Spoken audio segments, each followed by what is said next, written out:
Welcome back, Video Game VOTARY Vanguard. This is your boy P City Substance. We're here with another episode of Video Game VOTARY. So, this episode, I want to talk about basically gaming as a whole. We're going to talk about modern gaming and what's the preferred way to play. And what I mean by that is there's different TVs, monitors, etc. out there that you could choose to play on. So, first, let me just talk to you guys and let you guys to help you guys make up your mind and decide what's more beneficial to you in the best possible way to enjoy your game and get the most out of your setup.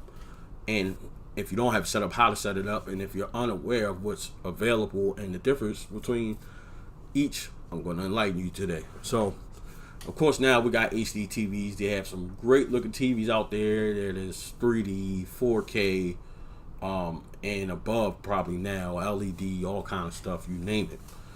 But there is a difference. For instance, I am big on first-person shooter games. So the most important things when you're playing first-person shooter games and competitively, and I don't mean like esports or in an actual tournament, but if you're playing online, you're playing to have a good time. And at the end of the day, we want to win. So, one thing to keep in mind, if you're a first-person shooter guy like myself, the most important things in that setup that you should consider is your refresh rate, your anti-lag, your response time, and your internet connection. All those make a difference between, it could be as small as a millisecond, and that millisecond can mean the world to you in the sense of a first-person shooter. Basically, if you've ever been playing, for instance, Call of Duty Team Deathmatch, for example. For instance, if you encounter somebody on the other team and it seems like you see him, but next thing you know, you're shot dead and he's moving in direction, but you saw him looking in a different direction, that's what you call what's called lag. And that could be, it's multiple things that can influence your lag or anti-lag and how you basically receive the game. Because the video game console itself puts out the game at a certain refresh rate and a certain speed. All TVs aren't made to keep up with that, and different TVs are made for different things. There's TVs made basically for movies or sports, and they also have TVs that are actually specifically made for video games. And a lot of TVs also incorporate a game mode. 9 times out of 10, when you turn that game mode on, what that's doing is it's lowering the quality of the video, but it's able to maintain and match the speed of your console. And that's what you want if you're playing video games, so you won't encounter that problem. It's something that I had, that one of my friends had encouraged me to do my own research on. So initially, from that happening, what I did, number one, to reduce lag, I went to a solid state connection with a wire straight from my modem into the back of my console. That's step number one that you always want to do. Number two, you also want to have a proper internet speed set up, so that you don't run into the issue with your lag. Number three, what I did was I found what's called a low input lag television. Each TV has input lag setting on it. You can go to, if you Google input lag, there's sites set up to tell you the TV models and their input lag. The lower the number, the better.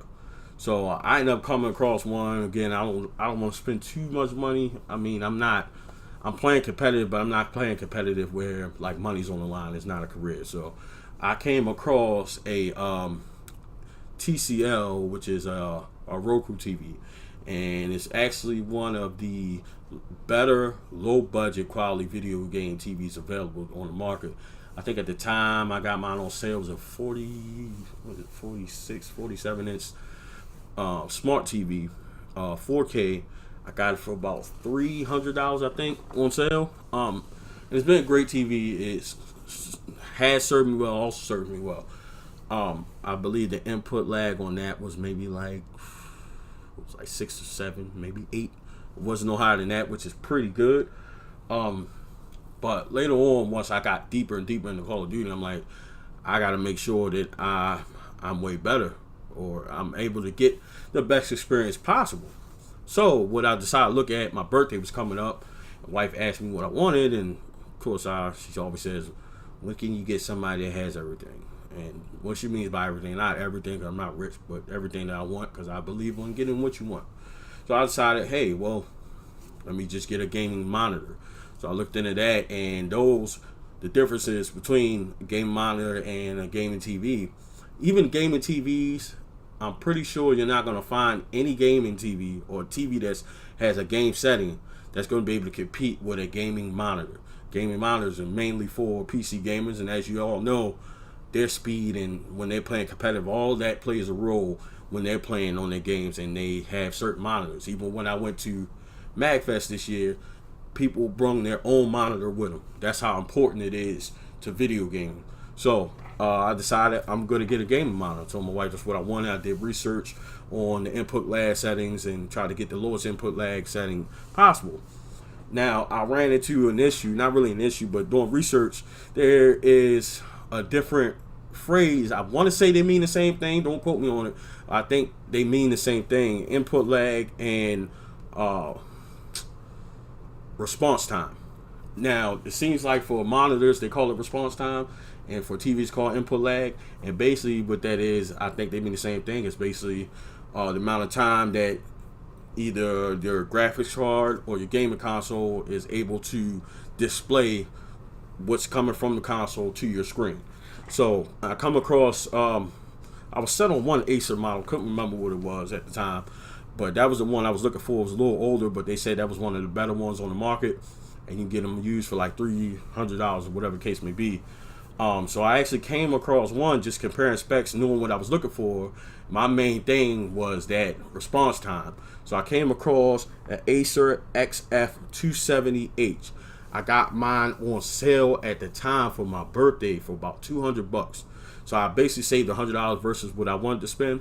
Now, this particular model, normally when it says 27 or something like that, that's going to be the size. So it's a 27-inch monitor. First thing I'm thinking, I wanted to go as big as I could because, you know, just what it is. You want a big screen to play on. But the bigger the screen, the more difficult it is for that system or the system built in to process and get that refresh rate up and slow down on the input lag time.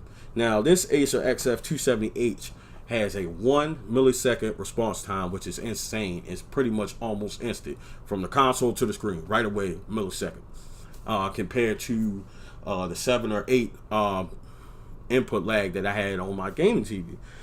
So that should have been different. One way that I was able to test, like even when I got my gaming TV and the gaming monitor, what I did was I played a match, a team deathmatch, basically how I had it set up, wireless connection and not on game mode. And I went like 10 and 10, something the case. So then I plugged in the Ethernet cable, I turned game mode on, and I went from 10 to 10, I went like 20 and 5 the next match. So it was instantaneous. You automatically saw the difference in the results by the time it was the speed. I didn't run into those issues where I see a guy looking in one direction, seeing like I seen him first, but the next thing I know I'm on the ground and I see him running past me.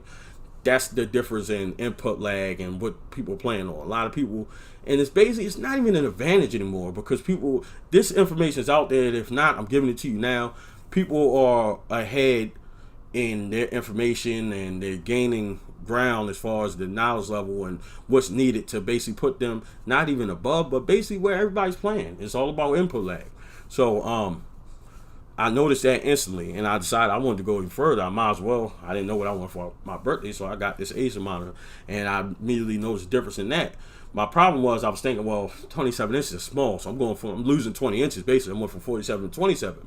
But I also set up my game hub at my desk here where I sit and record these videos right now. I got 3 monitors, but my main monitor, of course, is the Acer. So I was like, well, you know, I don't think 27 is going to look good, like if it's on the wall or something like that. But the difference in that was my setup, and that also could play a role. Depending on if you're sitting on the couch and you're looking at the TV, if you're set up like that, or you have, like a lot of us gamers now have a desk.